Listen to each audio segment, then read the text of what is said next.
اعوذ باللہ من الشیطان الرجیم بسم اللہ الرحمن الرحیم۔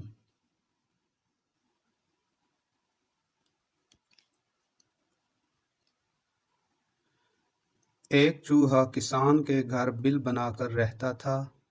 ایک دن چوہے نے دیکھا کہ کسان اور اس کی بیوی ایک تھیلے سے کچھ نکال رہے ہیں۔ چوہے نے سوچا کہ شاید کچھ کھانے کا سامان ہے۔ خوب غور کرنے سے دیکھنے پر اسے پتہ چلا کہ وہ ایک چوہے دانی ہے۔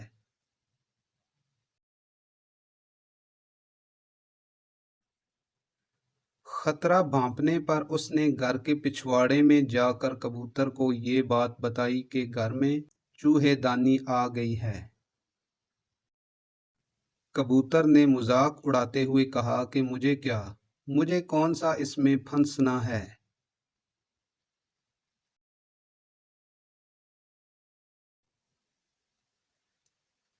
مایوس چوہا یہ بات مرغ کو بتانے گیا۔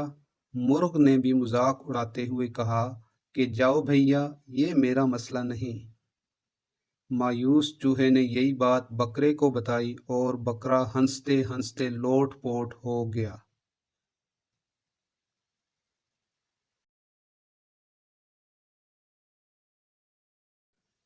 اسی رات چوہے دانی میں کھٹاک کی آواز ہوئی اور اس میں ایک زہریلا سانپ پھنس گیا۔ اندھیرے میں اس کی دم کو چوہا سمجھ کر کسان کی بیوی نے جیسے ہی نکالا تو سانپ نے اسے ڈس لیا۔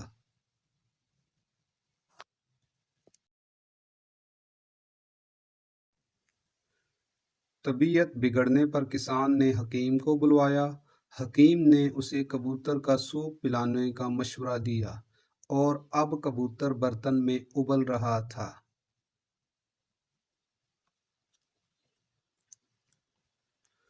خبر سن کر کسان کے کئی رشتہ دار ملنے آ پہنچے، جن کے کھانے کے انتظام کے لیے اگلے دن مرغ کو ذبح کر دیا گیا۔ کچھ دنوں بعد کسان کی بیوی مر گئی۔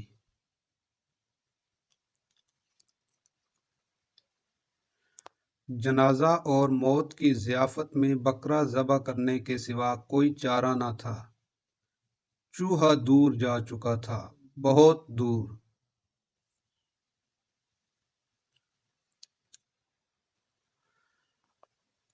اگلی بار کوئی آپ کو اپنا مسئلہ بتائے اور آپ کو لگے کہ یہ مسئلہ میرا نہیں ہے تو اپنی باری کا انتظار کیجیے، یا پھر دوبارہ سوچیے کہ ہم سب خطرے میں ہیں۔